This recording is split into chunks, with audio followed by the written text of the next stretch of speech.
আর কত সুদ দিবেন? অনৈতিক ভাবে ও যাচিত ভাবে যা ইচ্ছা এরকম সুদ দেওয়া বন্ধ করতে হবে। আজকে একটা নিউজ আপনারা দেখেন, নারায়ণগঞ্জে মাত্র 5,000 টাকা নিছিলেন উনি, নেয়ার পর এটার সুদ 2 লক্ষ টাকার বেশি উনি সুদ দিচ্ছেন, তারপরও মুক্তি নাই। যিনি নিছিলেন ঋণ 5,000 টাকা, তিনি 2 লক্ষ টাকা দেওয়ার পর আবার উনার নবজাতক বাচ্চাও এই মহাজন বিক্রি করে দিছে। আমি প্রথমেই ধন্যবাদ জানাই হচ্ছে গিয়ে নারায়ণগঞ্জের এসপি সাহেবকে, ওনার সাথে আমার ফোনে কথা হয়েছে, উনি ব্যবস্থা গ্রহণ করেন। সম্মানিত দর্শক শ্রোতা, আসসালামু আলাইকুম। আপনারা ভিডিওর শুরুতে একটা করুণ কাহিনী শুনতে পেরেছেন ব্যারিস্টার সুমন ভাইয়ের মুখ থেকে। এখন ব্যারিস্টার সুমন এমন ধরনের কথা বলেছেন যে একজন ঋণ করতে করতে একটা ঋণের বোঝা মাথায় নিয়ে তার সন্তানটা পর্যন্ত বিক্রি করে দিয়েছে যে ঋণ পরিশোধ করার জন্য। সেই সন্তান বিক্রি টাকা দিয়েও তার ঋণ পরিশোধ করতে পারেনি। আজকালকে দেখা যাচ্ছে শোধটা বেশি চলতেছে, শোধের জন্য মানুষ অস্থির হয়ে পড়েছে। মানুষ যদি 1,000 টাকা যদি লাগাইতে পারে তাহলে সপ্তাহে 25 টাকা 20 টাকা দিতে হয়, টাকার জায়গায় টাকাই থাকে। আবার যদি কোনো এনজিও থেকে টাকা আনা হয়, সেই এনজিওর যদি 1 লক্ষ টাকা দেয় তাহলে 1 লক্ষ টাকার মধ্যে আরো 15 থেকে 20,000 টাকা তারা লাভ নিতেছে। যে গ্রাহক টাকাটা ঋণ আনছে, সেই গ্রাহক যদি টাকাটা সময় মতো দিতে না পারে তাহলে তার উপরে বিভিন্ন ধরনের অত্যাচার চলে। আপনারা ভিডিওটি স্কিপ করে চলে যাবেন না, এই ভিডিওটি আপনারা সম্পূর্ণ দেখেন। একটা করুণ কাহিনী, তার 2 সন্তান বিক্রি করে দিয়েও তার ঋণটা পরিশোধ পারে নাই। আবার তার 2টি কিডনিও বিক্রি করতে চেয়েছে, যে কিডনি বিক্রি করে আমি এই ঋণ মুক্ত হতে চাই। তাহলে বেশি কথা না বাড়িয়ে আসুন সেই ভিডিওটি ঘুরে দেখে আসি। মহান আল্লাহর নামে, যিনি পরম করুণাময় এবং অত্যন্ত দয়ালু। আর কত সুদ দিবেন? অনৈতিক ভাবে ও যাচিত ভাবে যা ইচ্ছা এরকম সুদ দেওয়া বন্ধ করতে হবে।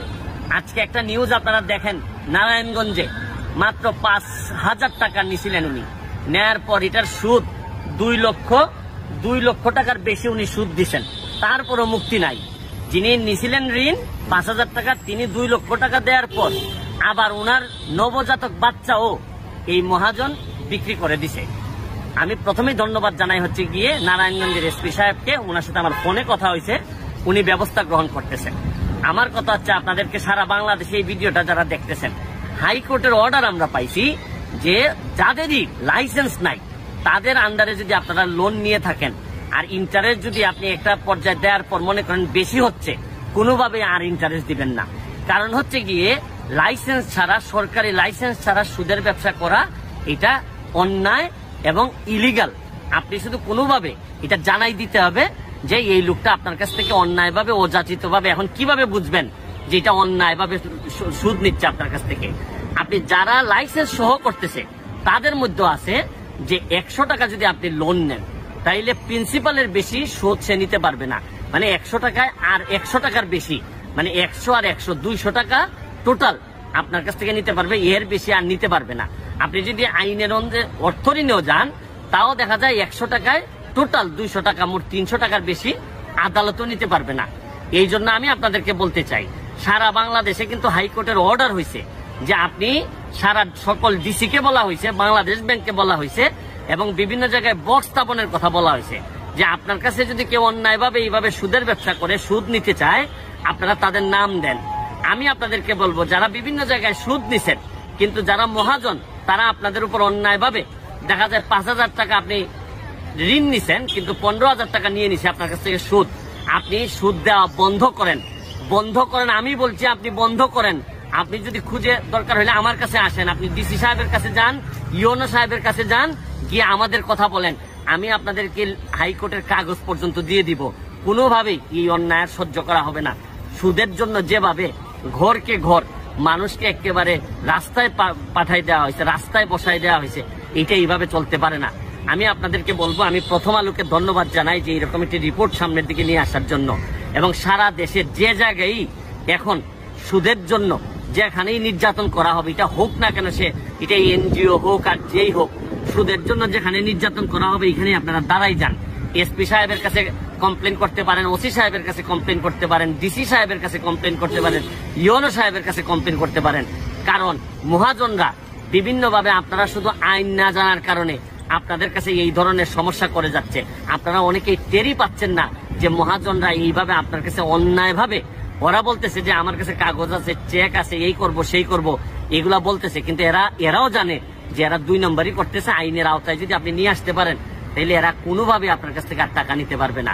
আমি দেখেন অন্যায়ের কত মাত্রায় চলে গেলে 5,000 টাকা লোনের বিপরীতে 2 লাখের বেশি লোন নিছে এই ভদ্রলোক, সুদ নিছে এই ভদ্রলোক, নেয়ার পরেও সে নবজাতক বাচ্চা বেঁচে দিছে। কত কাহিনী আছে, মানুষ কিডনি বিক্রি করে দিচ্ছে। এই জন্যই আমি আপনাদেরকে বলবো, কষ্ট করে হইলো এই সুদ, অনৈতিক সুদ, লাইসেন্সবিহীন যারা সুদ দেয় এই ব্যবসায়ীদেরকে সুদ দেওয়া বন্ধ করেন। যদি এরা কোনো অ্যাকশনে যায় তাহলে ইউনো সাহেবের কাছে যান, ডিসি সাহেবের কাছে যান, বাংলাদেশ ব্যাংকের কোনো ব্রাঞ্চের কাছে যান। যদি তাও না পারেন আমাদের এখানে সুপ্রিম কোর্টে আমার কাছে আসেন, আমি আপনাদেরকে যতটুকু পারি সহযোগিতা করব। তারপরও এই ধরনের কিডনি বিক্রি করা, নবজাতক বিক্রি করা, এগুলা থেকে আমাদেরকে বেরোয় আসতে হবে। আমি আবারও আপনাদেরকে বলছি, কোথায় কোথায় যাবেন? ইউনো সাহেবের কাছে যাবেন, ওসি সাহেবের কাছে যাবেন, গিয়ে বলবেন যে আমি 5,000 টাকা লোন নিয়েছিলাম, এরা আমার কাছ থেকে 10,000 টাকা এই পর্যন্ত ইন্টারেস্ট নিছে, এর বেশি 1 টাকাও যদি হয় তাও আপনি কমপ্লেন করেন, আপনার 1 টাকাও আর ইন্টারেস্ট দেওয়া লাগবে না, আর লোনের টাকাও আপনার ফেরত দেওয়া লাগবে না, সে যদি 10,000 টাকা আপনার কাছ থেকে নিয়ে থাকে। এই অনুপাতে এখন আপনি চিন্তা করতে থাকেন, এর বেশি হইলেই আপনি ওইসব জায়গায় যান। প্রয়োজনে আমি আপনাদের সাথে থাকবো। আমি আপনাদেরকে বলছি আমার কাছে আসেন, আমি এটা সর্বোচ্চ ব্যবস্থা করব। কারণ আইনের অধীনে আমরা সব জিনিস দেখতে চাই, আর বেআইনি ভাবে আপনার বিরুদ্ধে কেউ কিছু বলবে এটা এইভাবে হইতে পারে না। পরিশেষে আজকের মতো এখান থেকে বিদায় নিচ্ছি, ভালো থাকুন। আর আরেকটা কথা শুধু আপনাদেরকে বলবো যে যেখানে আইন আছে এটা ব্যবহার করতে শিখুন, আর যদি আইন না থাকে তাহলে আরেক জিনিস, কিন্তু আপনার পক্ষে যখন আইন আছে সুতরাং আপনি করবেন না, এটা হইতে পারে না। আর আইন না জানার কারণে এখানে কিডনি বিক্রি করবেন, আপনি নবজাতক বিক্রি করে দিবেন, বাসা বাড়ি সব বিক্রি করে দিবেন, শুধু আইন না জানার কারণে এত বড় ক্ষতি আপনি নেবেন। সুদের হার ধরেন নর্মালি হওয়ার কথা ছিল 9% বা এনজিওর ক্ষেত্রে 24%, কিন্তু দেখা যাচ্ছে যে যারা রেগুলেটেড না, যাদের কোনো লাইসেন্স নাই, তারা দেখা যাচ্ছে যে সুদের ব্যবসা করে যাচ্ছে। কেউ 120%, 200% পর্যন্ত সুদ নিচ্ছে। আজকে আমরা এই সুদের কারবারি যারা বাংলাদেশে আছে তাদের লিস্ট করার বিষয়ে এবং তাদের হাত থেকে যে জনগণ যারা এই সুদের শিকার হচ্ছে, যারা ভিকটিম হচ্ছে, তাদেরকে সেভ করার বিষয়ে কেন এই যে মানে যে নেগলিজেন্ট বা ধরেন এই ফেইলরটা, এটাকে আমরা চ্যালেঞ্জ করেছি। তো আজকে শুনানি হয়েছে, মাননীয় আদালত আমাদেরকে গত 3 দিন আগে যে এহসান গ্রুপের যে বিষয়টি, আপনারা জানেন যে উনি বলছেন যে সুদ মুক্ত মানে ইসলামিক শরিয়া মোতাবেক, এই কথা বলে লোকজনের কাছ থেকে টাকা নিয়েছেন, নিয়ে প্রায় 17,000 কোটি টাকা লুটপাটের বা এই যে মানুষের টাকা মেরে দেওয়ার যে অভিযোগ, এই কাগজটুকু মাননীয় আদালত আমাদেরকে জমা দিতে বলেছেন। বণিক বার্তা সহ বিভিন্ন রিপোর্টে যেসব রিসেন্ট যে আপডেটগুলো, যে সুদের এই এক্সেসিভ রেটের কারণে কি কি সমস্যাগুলো হচ্ছে, পুরো একটা দেশের চিত্র আমাদের সামনে ওনাদের সামনে তুলে ধরতে বলেছেন, এটা সাপ্লিমেন্টারি দিতে বলেছেন এবং বলেছেন যে এই জিনিসটি যেহেতু একটি বড় একটি জিনিস, এটা আমরা পুরো পিকচারটা আমাদের সামনে আসবে।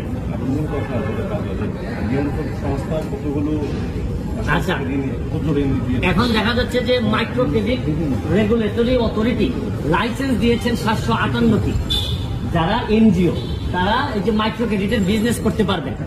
কিন্তু দেখা যাচ্ছে আমাদের বক্তব্য হচ্ছে যে এই 758-র বাইরে অনেক এনজিও আছে যাদের এই মাইক্রো ক্রেডিটের লাইসেন্স নাই, বাট তারা যেভাবে পারেন এইভাবে ইন্টারেস্ট রেট চার্জ করে লোকজনের সাথে বিজনেস করে যাচ্ছেন। আমাদের জায়গাটুকু এই জায়গায়।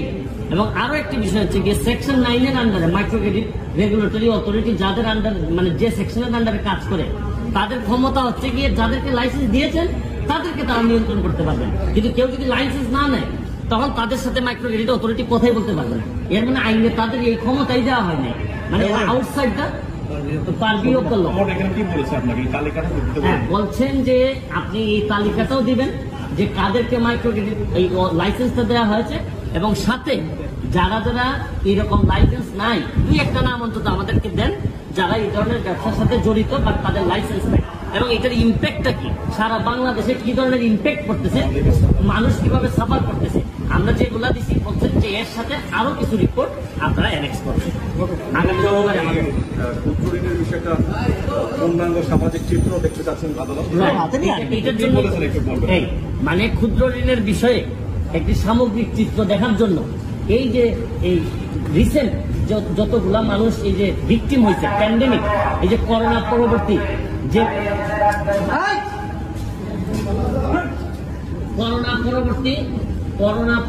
যে এই প্যান্ডেমিক পোস্ট প্যান্ডেমিক যে মানুষের যে এই কষ্টেরটা যে পরিমাণ বাড়ছে এই চিত্রটাও ওনার সামনে তুলে ধরতে হবে।